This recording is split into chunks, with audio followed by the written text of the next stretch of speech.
The sun was setting over Monaco's glittering harbor when Michael Schumacher climbed into his Ferrari F2001 on that Saturday afternoon in May 2001. Tomorrow would bring the jewel in Formula One's crown, the race that every driver dreams of winning since childhood. He had already conquered Spa in biblical rain, dominated Suzuka in championship battles, made Monza his personal kingdom. But Monaco remained special, unique, different from every other circuit on the calendar. The ultimate test, where millimeters matter more than horsepower and mistakes end careers instantly. In less than 90 seconds tomorrow, Schumacher would deliver a qualifying lap that would redefine what perfection meant in motorsport. The Monaco Grand Prix isn't like any other race on the Formula One calendar. The narrow streets offer absolutely no room for error or second chances. Unforgiving concrete barriers line both sides of the track, waiting patiently to punish even the slightest mistake with instant retirement. Overtaking is nearly impossible on the tight, twisting circuit, making qualifying position absolutely crucial for Sunday's race result. Pole position isn't just an advantage in Monaco, it's almost mandatory for victory. Every single driver knows this fundamental truth from experience. Every team understands completely. Saturday qualifying determines Sunday's result more at Monaco than anywhere else. The pressure is absolutely immense, suffocating. Monaco's streets hold special meaning in Formula One history. Ayrton Senna won here 6 times, calling it his favorite circuit, the place where a driver could make the difference. Graham Hill earned the nickname Mr. Monaco with 5 victories. Sterling Moss delivered his legendary performance in 1961. The circuit separates the good from the great, the fast from the fearless. Every corner has a name, a story, a legend attached. Casino Square, where fortunes are won and lost. The tunnel, where darkness meets light.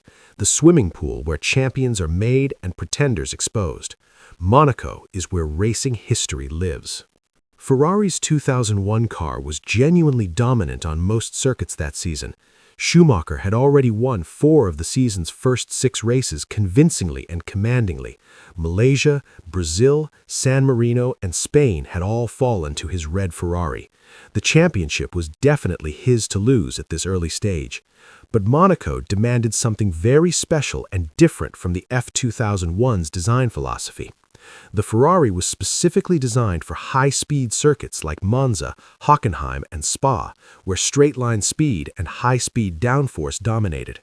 Monaco's extremely tight corners and frustratingly slow speeds didn't naturally suit its aerodynamic characteristics optimized for speed. David Coulthard's McLaren had looked noticeably faster in Thursday and Friday practice sessions. The silver car seemed perfectly balanced through the swimming pool section. Juan Pablo Montoya's Williams seemed aggressively quick everywhere, the Colombian rookie showing no fear of the barriers. Schumacher needed something truly extraordinary to overcome the car's natural disadvantage. Saturday morning's final practice session provided the first hint of what was coming later. Schumacher's lap times were respectably quick but not exceptional by any means compared to his rivals. He complained repeatedly over team radio about front-end grip, about the car feeling too stiff over Monaco's famous bumps and elevation changes, about not having complete confidence in the slowest corners like Mirabeau and the Lowe's hairpin. Engineers frantically adjusted suspension settings, changed wing angles, modified differential settings, trying desperately to find speed and balance, but Schumacher still looked uncomfortable and unhappy with the car's behavior. Experienced paddock observers began quietly wondering if Ferrari's season-long dominance would finally crack on Monaco's unforgiving streets. The atmosphere in the Ferrari garage was tense during the lunch break. Ross Brawn studied telemetry data, searching for answers. Rory Byrne reviewed aerodynamic calculations. The mechanics worked silently, efficiently, knowing that every adjustment could mean the difference between pole position and mid-grid mediocrity. Schumacher sat quietly in his driver's room, visualizing the perfect lap in his mind, seeing every corner, every brake point, every apex with crystal clarity. This was his meditation, his preparation. By the time he emerged for qualifying, he knew exactly what needed to be done. Qualifying began under absolutely perfect conditions. Crystal clear blue Mediterranean skies, warm temperatures around 25 degrees, increasingly grippy track surface as rubber was laid down lap by lap. The format was brutally simple and completely unforgiving. One flying lap per driver, no second chances, no mistakes allowed whatsoever. Make even one small error and your entire weekend was effectively over before Sunday. The pressure transformed even experienced multiple world champions into nervous rookies. Qualifying at Monaco separated genuine pretenders from true legends every single year without fail. The early runners set competitive times that looked genuinely strong. Ralf Schumacher's Williams looked impressively fast through the tunnel section, carrying excellent speed. Coulthard's McLaren was extremely quick through the challenging swimming pool chicane section, looking confident and planted. Juan Pablo Montoya's Williams seemed aggressively quick everywhere, the Colombian rookie showing no fear of the barriers. Schumacher needed something truly extraordinary to overcome the car's natural disadvantage. The first sector was absolutely perfect from the first corner. Schumacher nailed the critical breaking point into Saint-Devote, the tight opening corner where many drivers had already crashed or made costly mistakes. His Ferrari rotated perfectly through the fast uphill Beau Rivage section, the wheels tracking the ideal racing line within literal millimeters of the concrete barriers on both sides of the track. Through the challenging blind Massenet and Casino Square corners, he was already 0.3 of a second ahead of everyone else's best times. The car looked completely planted, supremely stable, totally under his absolute control. In the Ferrari pit wall, engineers watched the sector times appear with growing excitement. 0.3 advantage already. At Monaco, that was enormous, but there were still 2 sectors to complete, and Monaco saves its toughest challenges for the final corners. Mirabeau and the famous Grand Hotel hairpin require brutal deceleration from nearly 180 miles per hour down to barely 30 miles per hour in just a few critical seconds. Schumacher's braking point seemed to defy known physics principles and what other drivers thought possible.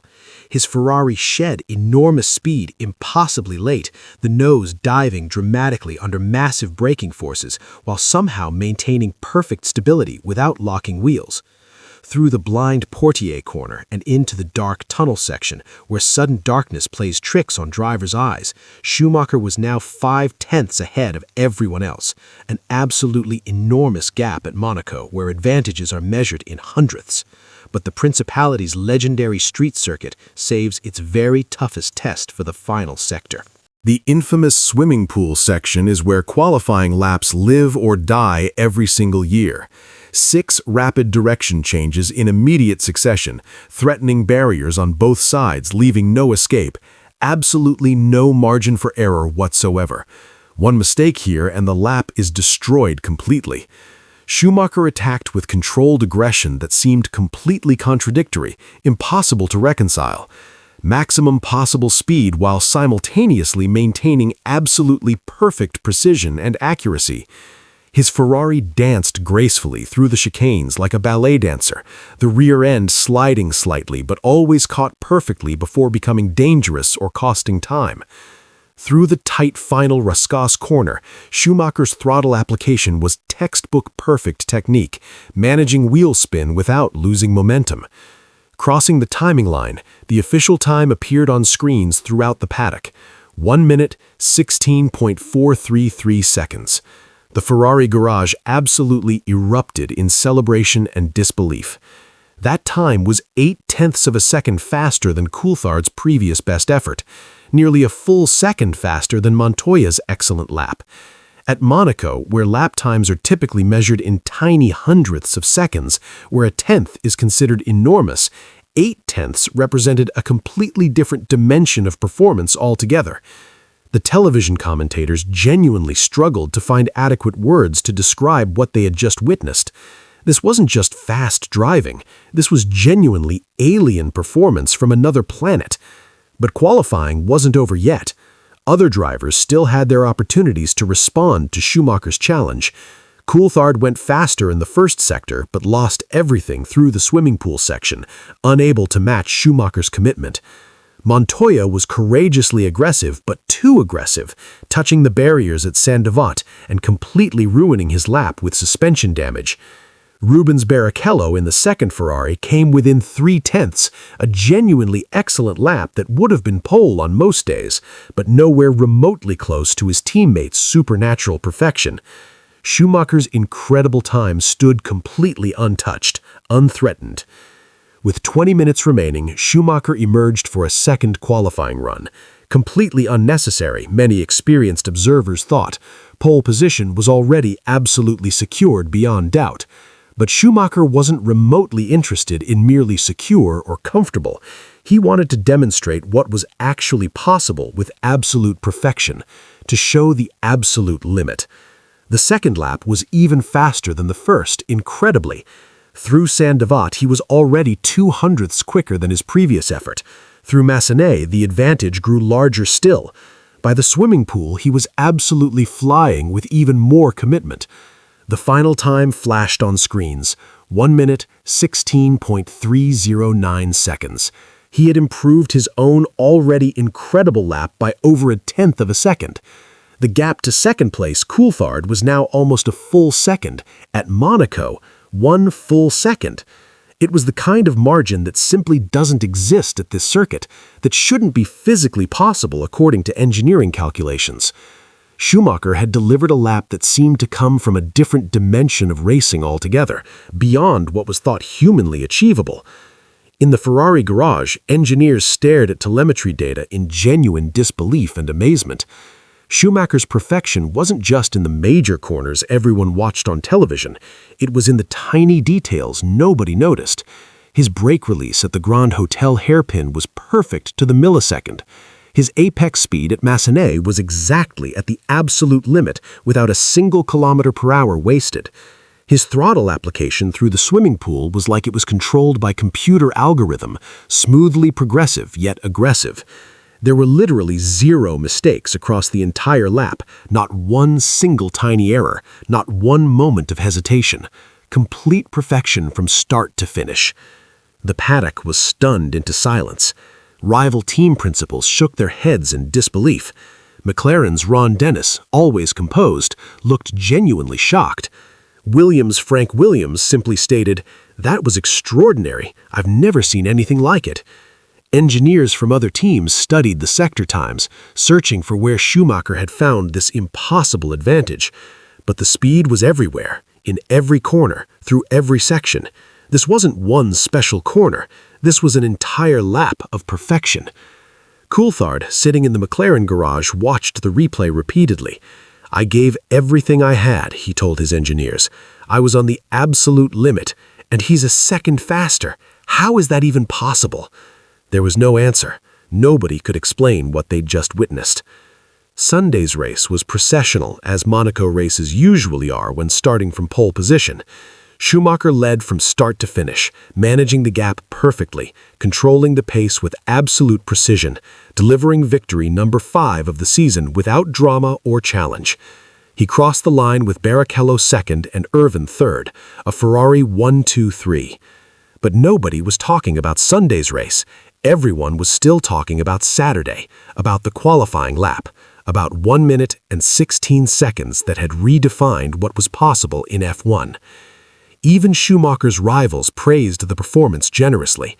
"That was one of the greatest laps I've ever seen," Coulthard admitted in the press conference. "Maybe the greatest. I have no explanation for how he did it." Montoya, never one to give compliments easily, nodded in agreement. "That lap was from another planet. I've never seen anything like it." Years later, that 2001 Monaco pole lap remains legendary and is still studied obsessively. Drivers still watch the onboard footage religiously, searching for secrets and hidden techniques. Engineers still analyze the data, looking for the magic formula. Fernando Alonso called it perfection that makes you question if you're even in the same sport as that man. Lewis Hamilton said, "That lap showed me what the absolute limit looks like, and it was terrifying." Sebastian Vettel simply stated, "I've watched it 1,000 times and still don't understand how he did it. It defies logic."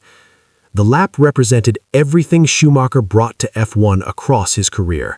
Absolute precision without compromise. Fearless commitment when others hesitated. Technical perfection in every input. Mental strength that refused to accept limitations. The refusal to accept anything less than the absolute maximum possible. Monaco 2001 wasn't his most dramatic victory, it wasn't his most important championship moment, but it was perhaps his most perfect performance. 90 seconds where everything aligned perfectly, where man and machine achieved complete harmony, where the impossible became real and the limit was redefined forever.